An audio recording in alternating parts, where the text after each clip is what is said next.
22 अप्रैल को पहलगाम में आतंकियों ने एक नापाक हरकत की थी जिसमें 26 पर्यटकों को धर्म पूछ के मार डाला था। देश इंतजार कर रहा था कि आखिर इसका बदला कब लिया जाएगा और उसके बाद चूंकि जिसका इंतजार 22 अप्रैल से किया जा रहा था वो आखिरकार 6 और 7 मई के दरमियानी वो मामला भी आ गया, वो वक्त भी आ गया जब भारत ने एक बार फिर पाकिस्तान में घर में घुसकर उसे मारा और बता दिया कि अगर छेड़ोगे तो छोड़ेंगे नहीं। यानी हिंदुस्तान आतंक और आतंकियों का नामो निशान मिटाकर ही दम लेगा। ऑपरेशन सिंदूर से देश की सेना ने बदला भी लिया और संदेश भी पहुंचा दिया, क्योंकि ये वही आतंकी थे जिन्होंने कहा था जब एक महिला के पति को मारा और महिलाओं से कहा कि जाओ जाके मोदी से कह देना, और अब मोदी ने जो किया उसे पूरी दुनिया देख रही है। पहले आपको एक रिपोर्ट दिखाते हैं, फिर इस पे बात करेंगे। भारत का ऑपरेशन सिंदूर डन। पाक में आतंकी अड्डे बुम, घर में घुसकर मारा, पाक थर्राया। 6 और 7 मई की रात जो हुआ वो वाकई बता रहा है कि पाकिस्तान में आतंक को पालने पोसने वालों की खैर अब है नहीं। भारत ने करवट क्या घुमाई, पाकिस्तान की सांसें थम गईं। जी हां, भारत ने वो कर दिखाया जिसका इंतजार 2 हफ्तों से देश का हर बाशिंदा कर रहा था। पाकिस्तान की सीमा में दाखिल होकर आतंक के आकाओं को नस्तेनाबूद कर डाला।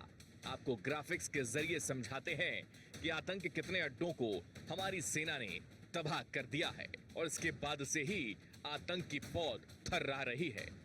कहां कहां हमला, मरकज सुभान अल्लाह बहावलपुर जैश ए मोहम्मद का गढ़, मरकज तैयबा मुरीद के लश्कर ए तैयबा का गढ़, सरजल तेहरा कला जैश ए मोहम्मद का गढ़, महमूना जोया सियालकोट हिजबुल मुजाहिदीन का गढ़, मरकज अहले हदीस बरनाला लश्कर ए तैयबा का गढ़, कोटली जैश ए मोहम्मद, मस्कर राहिल शाहिद कोटली हिजबुल मुजाहिदीन का गढ़, शावई नाला मुजफ्फराबाद लश्कर तैयबा का गढ़।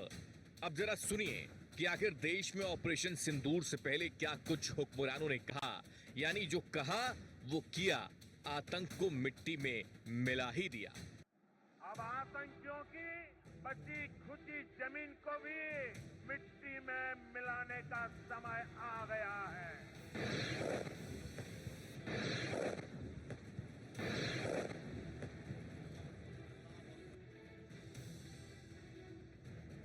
हर व्यक्ति को चुन चुन कर जवाब भी मिलेगा, जवाब भी लिया जाएगा। जैसा आप चाहते हैं वैसा वो कर।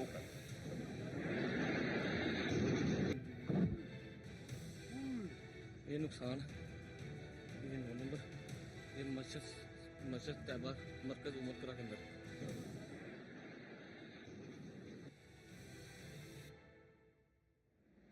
ऑपरेशन सिंदूर 22 अप्रैल को पहलगाम में हुए विभत्स आतंकवादी हमले के शिकार मासूम नागरिकों व उनके परिवारों को न्याय देने के लिए लॉन्च किया गया था।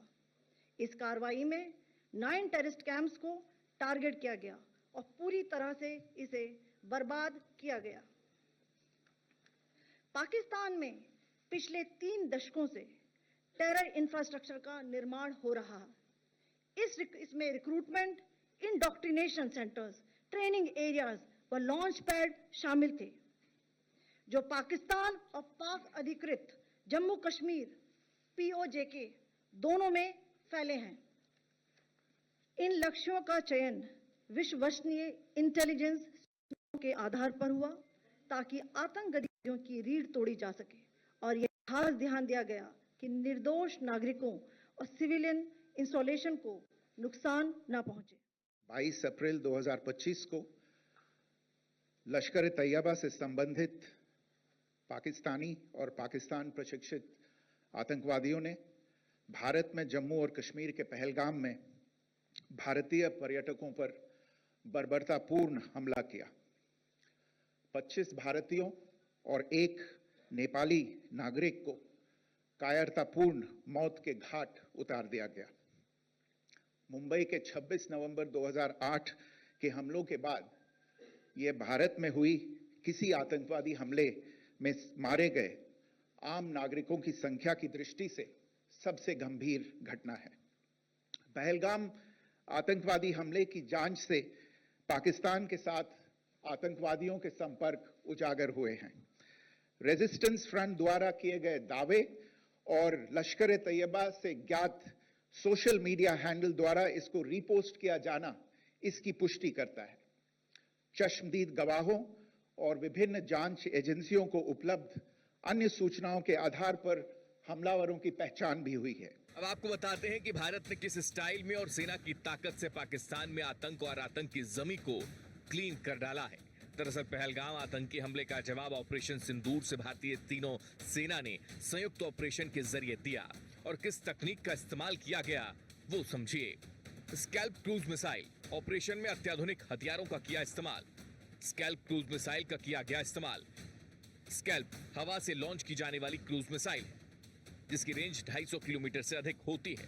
सुरक्षित ठिकानों जैसे कमांड सेंटर, हवाई ठिकानों, बंकरों पर हमला करने के लिए इसका इस्तेमाल होता है। Hammer missile highly agile modular munition extended range, हवा से जमीन पर मार करने वाली अत्याधुनिक प्रिसिशन गाइडेड मिसाइल। इसकी रेंज 70 किलोमीटर तक होती है। सामान्य बमों को स्मार्ट बम में बदल देती है। 125 किलोग्राम से 1000 किलोग्राम बदलने की क्षमता है। लोटरिंग म्यूटेशंस मिसाइल, ये घूमते रहने वाले बम होते हैं। लक्ष्य की पहचान कर उसे तत्काल नष्ट करने में सक्षम होते हैं। ये मानव रहित हथियार हैं जो दुश्मन क्षेत्र में मंडराते रहते हैं। लक्ष्य दिखते ही हमला कर देते हैं, खुद को विस्फोट कर लक्ष्य को खत्म कर देते हैं। यानी इन्हीं मिसाइलों के माध्यम से ही भारत ने आतंक की रीढ़ की हड्डी को तोड़ा है। लेकिन कहां कहां कितनी स्ट्राइक हुई वो भी जरा देखिए। Muzaffarabad strike 2, Kotli strike 3, Gulpur strike 4, Bhimber strike 5, Sialkot strike 6, चाक अमरू स्ट्राइक 7, मुर्दके स्ट्राइक 8। जाहिर है इस हमले के साथ ही भारत ने दुश्मन देश को माकूल जवाब दे दिया है।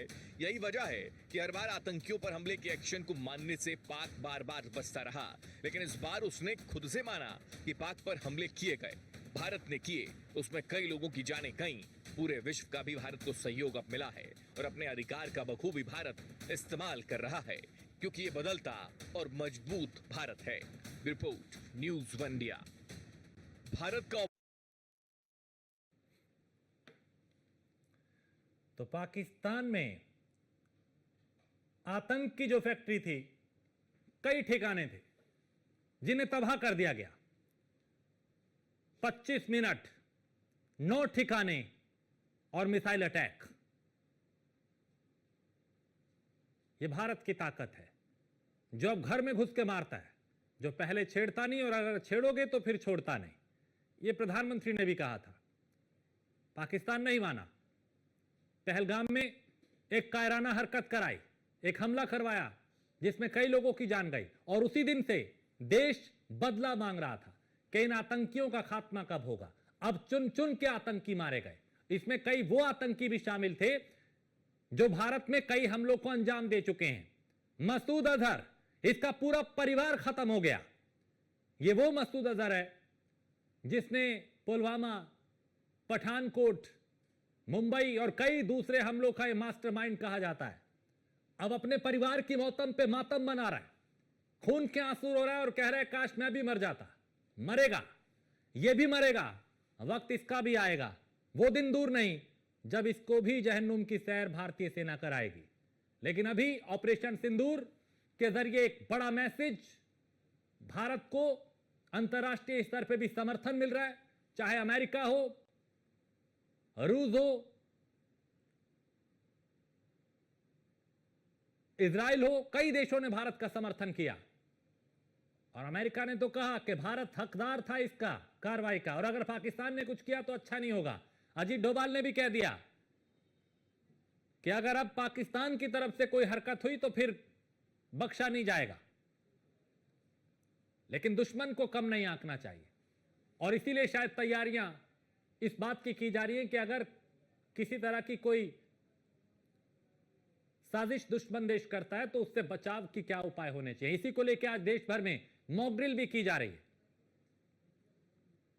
कई फ्लाइट रद्द कर दी गई, कई उड़ानों को रद्द कर दिया गया, कई एयरपोर्ट फिलहाल बंद है। सीमावर्ती राज्यों को सुरक्षा बढ़ाने के निर्देश दिए गए क्योंकि एक कायर सामने से ना सही पीठ पीछे भी कई बार ये हमला कर सकते हैं, नुकसान पहुंचा सकते हैं।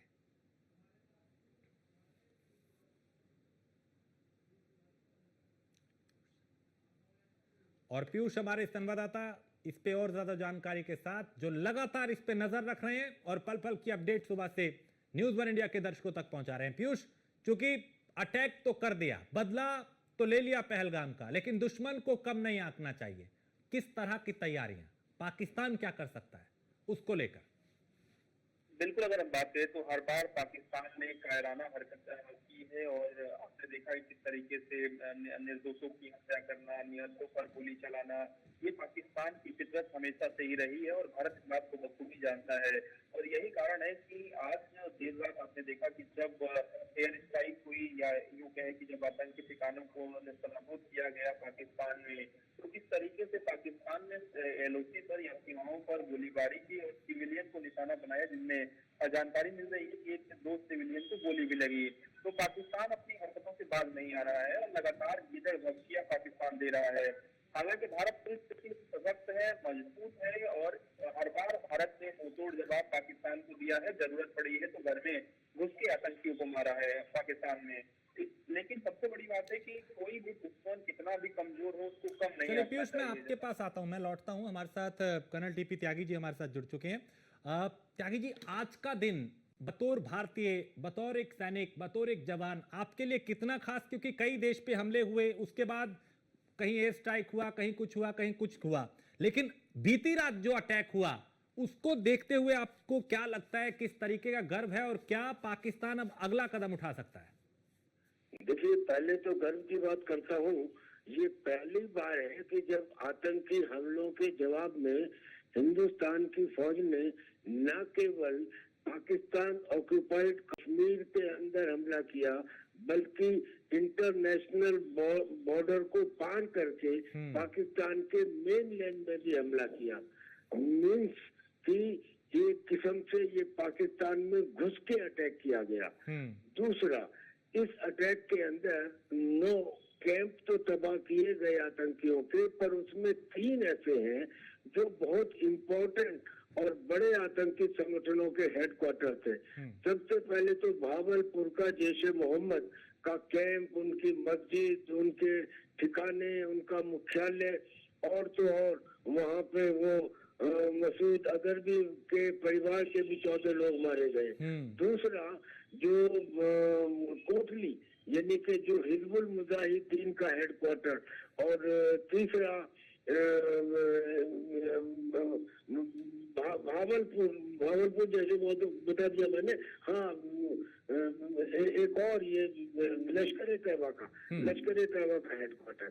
अच्छा, तीसरी बात ये कि इस पूरी स्ट्राइक के अंदर ना कोई गलती हुई और ना ही कहीं प्रिसीशन में कमी आई, और तो आसानी के साथ हमारे फोर्सेस वापस भी आए। और सबसे बड़ी बात ये कि इस आतंकी हमले में एक भी सिविलियन को नहीं खरोच आई। इतना प्रिसीशन, जैसे अल जवाहिरी को मारा था एक फ्लैट के 2nd फ्लोर में खड़े हुए स्कैल्प मिसाइल से, वही स्कैल्प मिसाइल यूज की गई, हैमर मिसाइल यूज की गई। और आखिरी बात कि हमने पहली बार स्टैंड ऑफ कैपेबिलिटी का इस्तेमाल किया। स्टैंड ऑफ कैपेबिलिटी का मतलब कि अपने ही देश में रह के दुश्मन देश के लॉन्च पैड को तबाह करना, यानी कि राफेल और सुखोई से वो भी किया गया। तो ये 100% बेहतरीन ऑपरेशन हुई। इसे हम 100 में से 100 देते हैं। लेकिन कहानी यहाँ खत्म नहीं होती है, कहानी यहाँ से प्रारंभ होती है, क्योंकि ये हमने आतंकियों के ऊपर अटैक किया। हमारे नरेंद्र मोदी जी ने ये कहा था कि हम धरती के इस कोने से उस कोने तक आतंकियों को और उनके आकाओं को मिट्टी में मिला देंगे। अब उनके आका कौन है? जो आका है वो वहाँ की ISI है, और IS आती है पाकिस्तान की आर्मी में, और आर्मी का आका है वो मौलाना मुनीर, जिसे जनरल मुनीर कहते हैं।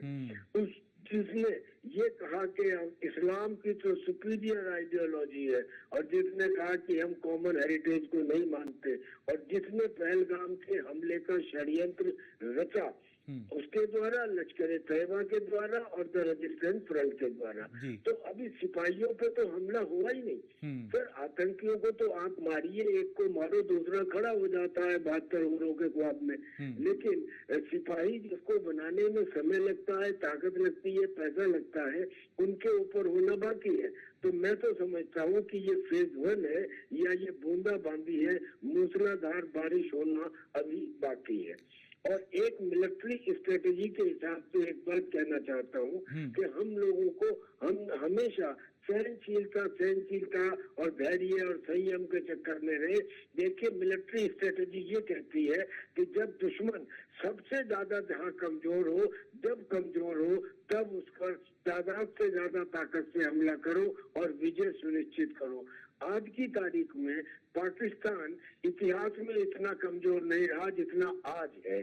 आज उसको एक नहीं, बलूचिस्तान लिबरेशन आर्मी बलूचिस्तान को अलग करने के लिए तैयार है। तहरीके तालिबान पाकिस्तान खैबर पख्तूनख्वा को अलग करने को तैयार है। पीओके से लोग चिल्ला चिल्ला कर कह रहे हैं कि आर पार तोड़ दो और कारगिल गेट खोल दो। और तो और अफगानिस्तान का वो तालिबान कंपनसेशन, वो भी कहता है कि हम हिंदुस्तान की तरह से पाकिस्तान का पानी रोक देंगे। यानी जब ये कमजोर गड़ी है तो इसमें अब हमें मानवता दिखा के या रहम दिखा के छोड़ना नहीं चाहिए। ये गलती हम 1971 में कर चुके हैं। जब अगर सीज फायर को 2-3 दिन और रोक लिया होता तो उन दिनों में मैं भी युद्ध फील्ड में था, मैं वीर चक्र प्राप्त ऑफिसर हूँ। हम लोग चिल्ला चिल्ला के कह रहे थे कि कुछ दिन और तो चलने देते इस बलिदानी दौर को, और लगे हाथ निमटा ही देते पिंडी और लाहौर को। वो स्थिति अब ना हो। ये नहीं कि अभी फेज 1 कंप्लीट हो गया, very good, congratulation, but we should continue, दिल मांगे मोर। क्योंकि त्यागी जी, आप जब सेवा में थे तो कई बार इस तरह के हमले होते होंगे और खून खोलता होगा आप लोगों का कि कब पाकिस्तान में घुस के इस तरह का जवाब दिया जाए। अब जो फ्री हैंड सेना को मिला, उसी का नतीजा है कि हम सटीक कार्रवाई कर रहे हैं, सटीक निशाना है, सटीक टारगेट है। निश्चित अगर सेना को फ्री हैंड 26/11 के बाद मिल गया होता तो आज पहलगाम ना होता। अब इसको कोई आदमी पॉलिटिकल स्टेटमेंट ना समझे, लेकिन 26/11 के हमले के बाद इंडियन एयरफोर्स तैयार थी। अगर उस समय ना रोका गया होता तो आज पहलगाम ना होता। ये जितनी चीजें हुई है, ये धैर्य को दिखाने में, संयम को दिखाने में, डरपोक स्टेचर दिखाने में कि साहब हम तो बहुत करुणामयी लोग हैं, वसुदेव कुटुंबकम है। अरे साहब, जो मैं कहता हूँ कि जो टॉलरेंस है या सहनशीलता है, ये परिवार में तो 100% होनी चाहिए, मगर राष्ट्रीय चरित्र में ये 0% होनी चाहिए। ये इसका इस चीज का हमें शुरू से वो करना था, पर कोई बात नहीं, जो आज हो गया तो हो गया। मैं ये कहता हूँ कि ये ऑपरेशन रुकने नहीं चाहिए जी। और सर, चूंकि आप तो भली भांति वाकिफ होंगे पाकिस्तान की रग-रग से कि वो दुश्मन देश किस तरह की हरकतें कर सकता है। अब हमने घर में घुस के अटैक तो कर दिया आतंकियों के ठिकानों पे, बौखलाया वो हुआ है, क्या हरकत कर सकता है और क्या उससे निपटने के लिए हम तैयार हैं? बिल्कुल तैयार है। अरे हम तो कह रहे हैं कि हमारी तैयारी, इतनी तैयारी, आज अगर नेवी में देखो तो सर हमारे पास में 2 एयरक्राफ्ट कैरियर है, पाकिस्तान के पास एक भी नहीं। हमारे पास में 3 न्यूक्लियर सबमरीन है, पाकिस्तान के पास एक भी नहीं। पाकिस्तान के पास 3rd जनरेशन के JF-17 और F-16 विमान है, जो हमारे राफेल और सुखोई के कॉम्बिनेशन के सामने कहीं भी नहीं ठहरते। और ऐसे ही ग्राउंड के ऊपर तो आज हम ताकतवर हैं, आज हम पोजीशन में है, पाकिस्तान कहीं भी नहीं टिकता। और अगर लड़ाई होती है तो अब पाकिस्तान के पास में देखो, लड़ाई जब होती है तो उसमें केवल ये नहीं होता कि आदमी कितना ताकतवर है, ये भी होता है कि उस ताकत को कितने दिन तक मेंटेन कर सकता है। यानी कि हमारे पास 20 दिन का वार वेस्टेज रिजर्व है। पाकिस्तान के पास पुराने जमाने की ब्रिटिश गवर्नमेंट के टाइम पे ऑर्डिनेंस फैक्ट्रीज है जिनमें डिफेंस प्रोडक्शन घटता ही जा रहा है। उसके पास जो थोड़ा बहुत 155 mm आर्टिलरी शेल थे, या जो हॉविट्जर थे, या जो रॉकेट थे, वो उसने यूक्रेन को दे दिए चोरी छुपे ब्रिटेन के बहाने, ब्रिटेन के थ्रू। और अब उसके बाद पता नहीं, अब वो 3 दिन से ज्यादा युद्ध नहीं लड़ सकता।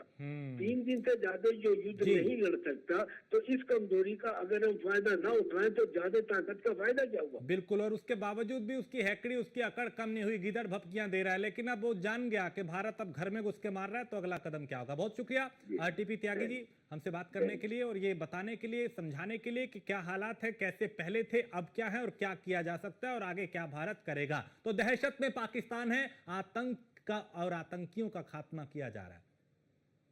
और बीती रात भी जो ऑपरेशन सिंदूर चलाया उसमें बड़ा एक्शन हुआ और कई आतंकियों को मौत की नींद सुला दिया गया।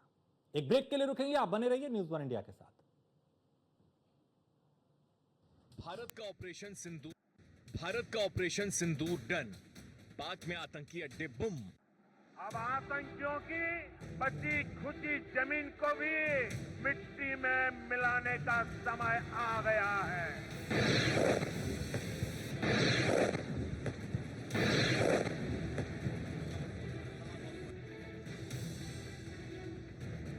हर व्यक्ति को चुन चुन कर जवाब भी मिलेगा, जवाब भी लिया जाएगा। जैसा आप चाहते हैं वैसा होगा।